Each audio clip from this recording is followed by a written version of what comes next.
অবশেষে হাসিনা পুত্র সজীব ওয়াজেদ জয়কে গ্রেপ্তারি পরোয়ানা জারি করেছেন আন্তর্জাতিক বিচারিক ট্রাইব্যুনাল আদালত। সুপ্রিয় দর্শক শ্রোতা, আসসালামু আলাইকুম। দেশ এবং প্রবাস যে যেখান থেকে ভিডিওটি দেখছেন সকলকে জানাচ্ছি আন্তরিক প্রীতি ও শুভেচ্ছা। দর্শক শ্রোতা, আপনারা সকলেই অবগত আছেন যে আমাদের সাবেক ফ্যাসিস্ট প্রধানমন্ত্রী শেখ হাসিনা 24-এর 5ই আগস্ট বাংলাদেশ থেকে পালিয়ে ভারত গিয়েছেন ছাত্রদের গণ অভ্যুত্থানের মাধ্যমে। এই গণ অভ্যুত্থান যখন ততদিন চলছিল, জুলাই মাস থেকে আগস্টের 5 তারিখ পর্যন্ত, ততদিনে হাজার হাজার ছাত্র জনতা শহীদ হয়েছেন, হাজার হাজার ছাত্র জনতা আহত হয়েছেন। তো সেটার জন্য একমাত্র দায়বর্তায় আওয়ামী লীগের উপরেই। সেকের কারণে শেখ হাসিনাকে এবং সাবেক স্বরাষ্ট্র প্রতিমন্ত্রী আসাদুজ্জামান খান কামালকে ফাঁসির দণ্ডে দণ্ডিত করা হয়েছে। কিন্তু এরা দুজন যে আসামি তা না, আসামি কিন্তু আওয়ামী লীগের ম্যাক্সিমাম। কেউ আছে প্রত্যক্ষভাবে, কেউ আছে পরোক্ষভাবে। তার মধ্যে একজন হচ্ছে জুনায়েদ আহমেদ পলক। আপনারা সকলেই জুনায়েদ আহমেদ পলককে চিনেন। তিনি সাবেক আইসিটি প্রতিমন্ত্রী ছিলেন এবং শেখ হাসিনার খুব কাছের বিশ্বস্ত লোক ছিলেন, যার কারণে অল্প বয়সেই তাকে মন্ত্রিত্ব দেওয়া হয়েছিল। যাই হোক, সেটা অন্য কথা। আমি এবার মূল কথায় আসি। এই জুনায়েদ আহমেদ পলককে কিন্তু 5ই আগস্ট পরবর্তী সময়ে অ্যারেস্ট করা হয় বিমানবন্দর থেকে। পরবর্তীতে তাকে জেল হাজতে প্রেরণ করা হয় এবং তার নামে একের পর এক মামলা কিন্তু দায়ের করা হয় এবং সে বিভিন্ন মামলাতে বিভিন্ন রায়ের মাধ্যমে এখনো কারা উপভোগ করতেছেন। তবে এর মধ্যে তাকে আমরা কাঁদতে দেখেছি, তাকে আমরা আওয়ামী লীগের স্লোগান দিতে দেখেছি, তার চেহারায় নাকে মুখে হতাশা দেখেছি এবং একটা সময় তিনি শেখ হাসিনার উপর সমস্ত দোষ চাপিয়েছেন। হয়তো তিনি ভেবেছিলেন যে আমি কিছুদিনের মধ্যে হয়তো বের হব, আর শেখ হাসিনা বাংলাদেশে চলে আসলে আমাদের মামলা থাকবে না। এখন যেহেতু দেখতে পাচ্ছেন যে শেখ হাসিনা নিজেই ফাঁসির আসামি, পলাতক আসামি। ওবায়দুল কাদের, স্বরাষ্ট্র প্রতিমন্ত্রী আসাদুজ্জামান খান কামাল, নানক, মানে আওয়ামী লীগের নেতৃত্বে যারা ছিলেন কেউ কিন্তু বাদ নেই। তো এটা দেখে উনি মামুন সাহেবের মতো একটা জিনিস উপলব্ধি করতে চেয়েছেন যে আমি রাজসাক্ষী হই।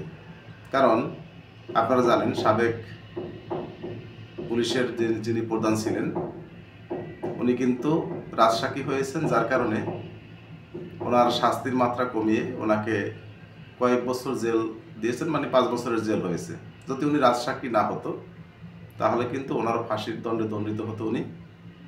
তো এইটা ভেবে পলক চিন্তা করেছেন যে আমি যেহেতু এখন আসামি, হয়তো আমার ফাঁসির রায় কোনো না কোনো মামলাতে আসতে পারে। সে কারণে উনি চিন্তা ভাবনা করে দেখেছেন যে আসলে আমার সত্যিটা বলে দেওয়া উচিত, কারণ আপাতত আর কখনো রাজনীতি করতে পারবে না, তার ফাঁসি হয়ে যাবে অথবা পলাতক থাকতে থাকতে মারা যাবে। আমি আজীবন জেলে পচে মরবো, তার থেকে আমি সত্যি কথা বলি। যার কারণে উনি গত মঙ্গলবার আন্তর্জাতিক বিচারিক ট্রাইব্যুনাল আদালতে উনি সত্যি কথাটা বলেছিলেন যে আসলে আমার হাত পা বাঁধা ছিল, আমি হুকুমের গোলাম ছিলাম, যার কারণে আমি এটা করতে বাধ্য হয়েছি। আপনারা সকলে জানেন এই আইসিটির কিন্তু প্রধান ছিলেন আমাদের সাবেক শেখ হাসিনা পুত্র সজীব ওয়াজেদ জয়। ওনার নির্দেশনায় মূলত আইসিটির যে মন্ত্রী ছিলেন জুনায়েদ আহমেদ পলক চলতেন। যখন ছাত্রদের গণ অভ্যুত্থান হয় তখন বিদেশ থেকে ওনাকে হুকুম দিয়েছিলেন যে তুমি ইন্টারনেট বন্ধ করে দাও, কারণ সে সময় সংবাদকর্মী ছিল, সাধারণ ছাত্র জনতা ছিল, সাধারণ খেটে খাওয়া মানুষ ছিল, বিভিন্ন শ্রমজীবী মানুষ ছিল। সকলের হাতেই কিন্তু এখন মোবাইল আছে, অ্যান্ড্রয়েড ফোন আছে, সকলেই ভিডিও ধারণ করে ইন্টারনেটে ছেড়ে দিত। এখন কিছু কিছু মানুষের হাত থেকে তারা মোবাইল নিয়ে জব্দ করত। তারপরেও যেহেতু প্রত্যেকের কাছেই মোবাইল, তারপরেও কিন্তু একটা না একটা নিউজ কিন্তু আসতো। সকল কিন্তু তারা ডিলিট করতে পারতো না বা সব কিছু তাদের চোখে পড়তো না। এ কারণে চিন্তা করেছেন যে এখন ইন্টারনেট বন্ধ করা ছাড়া কোনো উপায় নেই, যার কারণে ইন্টারনেট বন্ধ করে দিয়েছেন। বন্ধ করে দিয়ে তারা হত্যাযজ্ঞ চালিয়েছেন। তা সেজন্য প্রত্যক্ষ এবং পরোক্ষভাবে জড়িত সজীব ওয়াজেদ জয়, নির্দেশদাতা বলেন আর ইন্টারনেট বন্ধ করার ব্যাপারে সহযোগিতা বলেন, সকল কিছুর জন্য দায় হচ্ছে তার। যার কারণে আমি মনে করি এই মামলার যদি চূড়ান্ত সিদ্ধান্ত হয়, এই মামলার যদি মানে চূড়ান্ত রেজাল্ট আমরা যদি পেয়ে যাই, তাহলে আমরা বুঝতে পারবো যে এর জন্য সজীব ওয়াজেদ জয় নিশ্চয়ই ফাঁসি হবে। আবার অন্যদিকে আমাদের সাবেক যে স্বরাষ্ট্র প্রতিমন্ত্রী আসাদুজ্জামান খান কামাল, উনি কিন্তু ভারতের যে জায়গাতে ছিলেন সে জায়গা থেকে অন্য জায়গায় চলে গেছেন, তার মানে তারা এখন ফেরারি আসামি। এখন বর্তমানে যে অন্তর্বর্তীকালীন যে সরকার আছেন, প্রধান উপদেষ্টা আছেন যিনি, আমাদের শ্রদ্ধেয় ডক্টর মোহাম্মদ ইউনূস সাহেব, উনি কিন্তু ইন্টারপোলের মাধ্যমে প্রত্যেকটা আসামিকে বাংলাদেশে ফিরিয়ে এনে শাস্তির ব্যবস্থা মানে শাস্তির কিন্তু নিশ্চিত করবেন।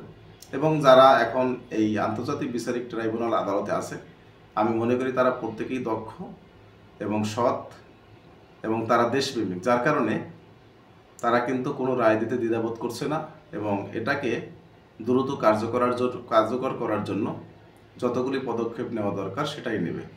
সুপ্রিয় দর্শক শ্রোতা, আমার আলোচনা দীর্ঘায়িত করব না। আমার আলোচনার ভিতরে যদি কেউ কষ্ট পেয়ে থাকেন, আমার আলোচনার ভিতরে যদি কোনো ভুলভ্রান্তি হয়ে থাকে, অবশ্যই ক্ষমার দৃষ্টিতে দেখবেন। এবং আমার চ্যানেলটি যারা এখনও সাবস্ক্রাইব করেনি, অবশ্যই সাবস্ক্রাইব করে লাইক কমেন্ট শেয়ার করে দেবেন। ধন্যবাদ সকলকে। আসসালামু আলাইকুম রহমতুল্লাহ।